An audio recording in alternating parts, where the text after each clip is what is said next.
Three's coverage of the College Baseball Championship Tournament is brought to you by Warren & Griffin, your local 5-star law firm. Our Samantha Casano has been in Omaha with the Vols all weekend long. Now, earlier this week, she sat down with two important men in pitcher Camden Sewell's life. They gave some insight on what led Camden from Cleveland all the way over to Rocky Top. If you've turned on a Tennessee baseball game over the past 5 years, there's a good chance you've probably seen Camden Sewell on the mound. But before Sewell was striking out batter after batter on Rocky Top, he was just a kid from Cleveland, Tennessee.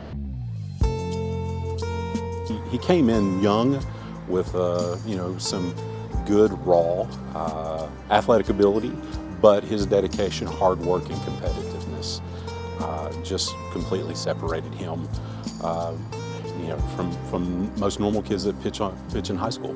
It seems like every young baseball player has aspirations of making it to the collegiate and eventually professional level. But there are a few who can actually make that dream a reality. For Camden, the realization that he could play in the SEC came in high school. He went to a workout his sophomore year, and I had a good friend of mine who coaches at Carson Newman, Tom Griffin, and he was there to see him. And Carson Newman's a Division II program, and he came and talked to me afterwards. He said, he's a D1 guy. And I was like, you really think so? He's like, yeah, definitely, he's a D1 guy. So why Tennessee? He was recruited. We went all over the country seeing all these schools and everything, and one thing I never asked him was, what do you want? And when he committed and they asked that same question, he said, well, I wanted to play in the SEC. When I visited Tennessee, I loved Tennessee, and I wanted to be close to home so my family could come see me play. A lot went into Camden's decision to return for his 5th year on Rocky Top this season. He had a chance to go play professional baseball.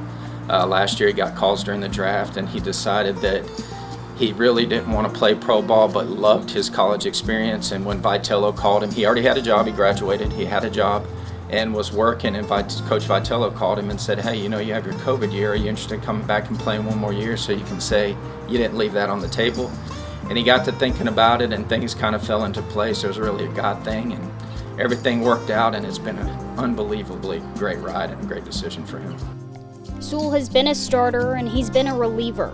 No matter his role, he's been able to thrive in big situations.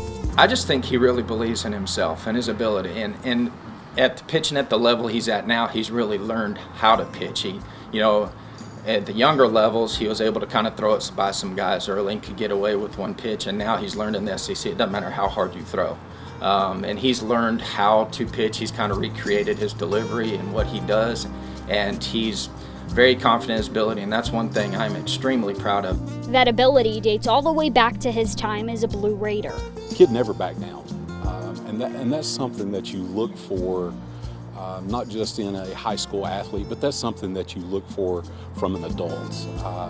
And seeing him respond that way with a calm, mature competitiveness, and always rising to that challenge. Sewell has come a long way both on and off the bump. It's always funny, when he was here, he spoke about 5 or 6 words a day. Not very emotional, but I love to see him, out there pitching, I guess, celebrating, getting fired up, and becoming emotional from time to time, because you never really saw that in his personal life while he was walking the halls here.